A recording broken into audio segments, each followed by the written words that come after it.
कभी सोचा है कि एक इंसान की चुपचाप की गई बगावत पूरे नक्सल संगठन को हिला सकती है? एक ऐसे इलाके में जहां सालों से नक्सलवाद की जड़ें गहरी थी, वहां एक अंदरूनी चोट ने पूरे गेम को ही बदल दिया। और ये कहानी है छत्तीसगढ़ के नारायणपुर जिले के अबूझमाड़ की, जो नक्सली गतिविधियों का गढ़ माना जाता है। 21 मई की सुबह उस इलाके में सुरक्षा बलों और माओवादी नक्सलियों के बीच जबरदस्त मुठभेड़ हुई। पुलिस ने बताया कि इस मुठभेड़ में 27 नक्सली मारे गए हैं। इन मारे गए नक्सलियों में सबसे बड़ी पहचान थी 10 करोड़ के इनामी नंबाला केशव राव उर्फ बसव राजू की, जो माओवादी संगठन का महासचिव था।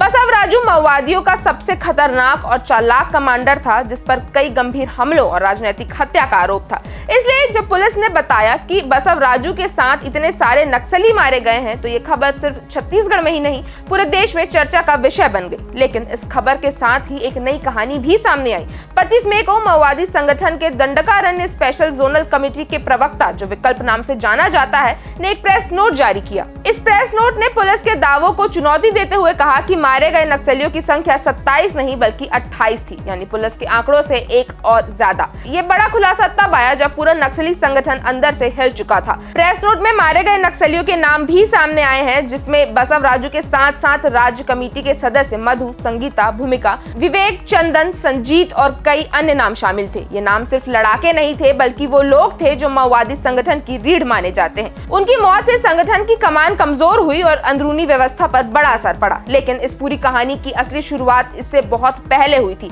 7 मई को, यानी मुठभेड़ के करीब 2 हफ्ते पहले, संगठन का एक अहम पीसीसी मेंबर अपनी पत्नी के साथ अचानक जंगल छोड़कर भाग गया। इस खबर ने माओवादी संगठन के बीच हड़कंप मचा दिया और पुलिस के लिए ये जानकारी किसी तोहफे से कम नहीं थी। ये गुमनाम गद्दार, जिसमें नक्सलियों के अंदरूनी राज खोले, पुलिस के लिए एक कीमती सुराग साबित हुआ।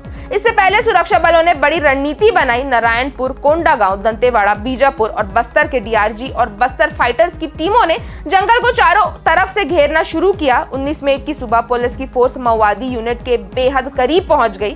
तब मुठभेड़ शुरू हुई। दिन भर में 5 बार अलग अलग जगहों पर आमना सामना हुआ। माओवादी बेहद सशक्त थे और उन्होंने भी जमकर मुकाबला किया।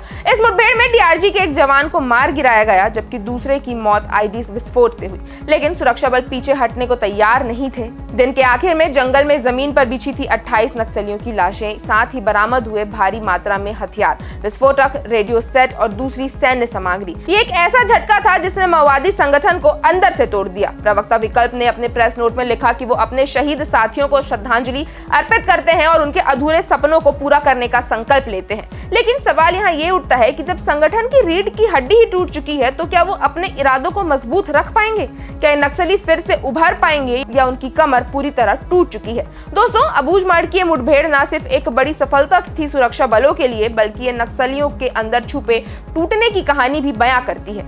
किसी एक व्यक्ति की बगावत ने पूरे संगठन को कितना कमजोर किया, ये मुठभेड़ की सच्चाई से साफ झलकता है। आपकी इस खबर पर क्या राय है, हमें कमेंट करके जरूर बताएं। अगर आपको वीडियो अच्छी लगी हो तो इसे लाइक करें और चैनल को सब्सक्राइब करना ना भूलें।